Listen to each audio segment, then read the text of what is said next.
if you're somebody who starts something and wants to make it a habit, but after some days, something does not work out and you give up. So you fall off the track. And once again, you do not have that enthusiasm to get back on track and pursue that habit or make that thing your habit.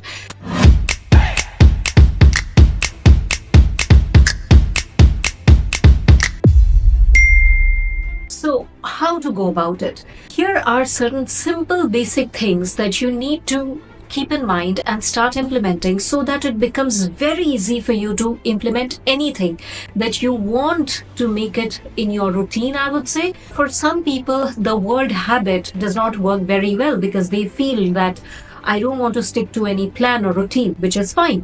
So you can make it flexible as per your taste or need. Okay. So in short, we are going to stick to the words either habit or routine or discipline in this video for better understanding. First and foremost, you need to understand that to start a routine or a discipline that you have been wanting to imbibe, but it has been really difficult. You have started but given up, incur a lot of things. So the first and foremost thing is, why do you want to make it a discipline? Why do you want to get into this particular routine? And why do you want to implement it in such a way that you make something as a part of your routine or change something in your lifestyle or routine or something? That is for you to decide. But the basic point, the first one is clarity. So write in big letters, clarity. Why do you want to do it? Until unless you get this why very clear, you are not going to work on it. And by the way, here is the twist. When you are writing your why, ensure that the why is not just subject to some numbers or some superficial things. Instead, it is connected to any one of your emotional aspect. For example, let's say you want to lose weight, okay, and you want to get into the aspect of getting fitter physically, mentally, emotionally. So one of the why that comes to your mind is because I want to lose weight, because I want to look good, feel good. Fine. Well, that is on the surface level. You want to have these things. But let's say, why do you want to feel this? Why do you want to look good? Why do you want to feel good? What does that mean to you? Okay, how would that make you feel once you lose weight? So when you connect that your core reasoning, core emotion or core feeling with the why that you are trying to connect, it will be much more easier for you to implement, because ultimately, as you know, that whatever people does, it is always driven by emotions, knowingly or unknowingly. If you're not driven by your emotion, you will not even do it. Even the most tangible stuffs, that earning this much money, losing this much weight, wherever there is numbers that is coming into picture, also relates to some kind of emotion or the other. Okay, so that's the first one, clarity. Second thing, now let's say you have tried it many times, but you do not stick to a particular discipline or a routine. Now here comes a very crucial factor, and that is most of the time not visible. Why? Because it is hidden behind the process. So what happens in the back end, what happens in the backstage is all dependent on this. So this factor is how you prepare for the process. Again, taking a very simple example so that everyone can relate to it. And by the way, you can implement it any aspect of discipline that you want to imbibe. Okay, so this aspect is preparing in advance. That means, let's say I plan to wake up 1 hour early every morning. So right now, let's say you are waking up at 7 a.m. So you plan to wake up at 6 a.m. So what happens is, instead of just waking up at 6 a.m. at the same time, putting the alarm clock at 6 a.m., what you do, you prepare it the night before. For example, you place the alarm clock 5 or 10 minutes before 6 a.m., maybe 5:50 or 5:55, like this, and you place the alarm clock somewhere far from your bed so that you have to get up and then switch it off. That is one way of doing it. And let's say in the morning you want to get up at 6 a.m. and then you want to go for a walk or a jog or a run. So what you do, you prepare your clothing, your running dress or something like that in front of you when you wake up. So what happens is, you do not get into the mode of your thought process capturing you into, hey, go back to sleep. It's okay, you will do it tomorrow. So you don't get into that loop of your thoughts. So what happens? You wake up, you see the dress over there, you splash some water, you freshen up, and then you just change and go out. So what you are doing is, at the backstage and behind the scenes, you are preparing the stage for everything. So you are preparing what is needed in the morning for you, so that minimum friction is there and minimum intervention of your thoughts is there, so that you can directly jump into action. Okay, that is the second point. The third point is, don't do a long jump if you're not prepared for it. So instead of take small jump in bits and pieces. So it's like you don't push 10 spoonfuls of food together in your mouth.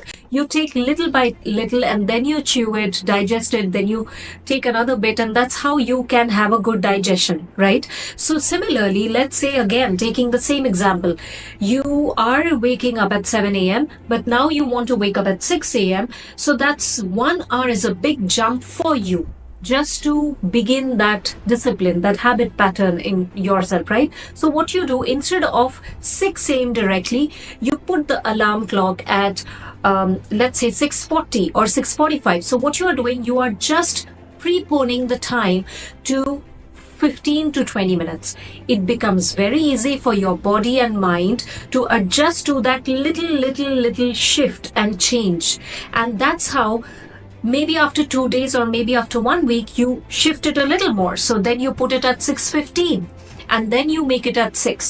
So what is happening, slowly and gradually, you are preparing your mind and body to wake up smoothly and very comfortably at 6 a.m. So in that manner, you will not simply give up. Okay, so it's like this: when you pull a very heavy weight at the first day itself, it feels very tiring, painful, and the next day you don't feel like doing it at all because it's so painful. Absolutely, you just want to run away from it. You don't have to do that. You just pick up that little weight every now and then, and you make your body and mind accustomed to it, and then you go to the level that you want to reach. So the third point is, break it into chunks. Okay, that's important. Now the next point is, the fourth point is, measure the progress. Like, let's say, for example, now you are waking up at 15 minutes early or 30 minutes early, okay? So after 7 days, how are you feeling? You may feel tired, pain, little bit here and there in the body, but overall, energy-wise, in terms of your decision making, in terms of interacting with people, in terms of thought process, everything, how are you feeling overall because of the slight shift in your lifestyle? So that is how you start measuring little by little, and are you reacting more? Are you responding in a better manner to a situation which previously you would have reacted in a different way, maybe? So that is another factor. Measure. Okay, the fourth point, because unless you measure, you don't know whether you are progressing or whether you are going backwards or nothing is happening. So give yourself some time and then measure little by little. Don't start measuring each and every day, because I don't know what your target is, because based on what your target is and what the process is, the measurement will also depend on that, right? Now the next point is, finally, is when you are seeing the measurement happening, or when you're seeing the progress happening, and this is working and that is not working, then you modify it accordingly, right? The review process is going on. But the final thing is, you need to celebrate. You need to celebrate even in the tiniest of contexts, that, okay, celebrate in a manner that, oh, I did this well, my body is happy, my mind is happy, everything is going fine. So I'm just celebrating, just to imbibe consciously, physiologically and psychologically, that I did this well, this is going well, I just need to repeat this pattern. Okay, that's the purpose of celebrating. It's not, you throw a lavish party or something like that. That also you can do, it's your choice.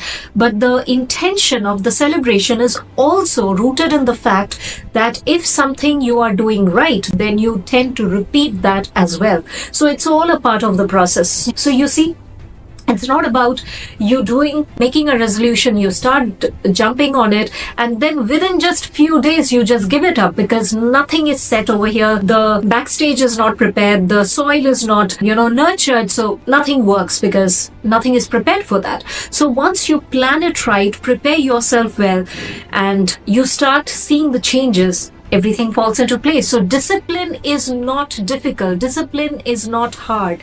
It's just a matter of your process and how you implement it. Discipline is very easy. Discipline is very fun. Okay, provided how you implement it.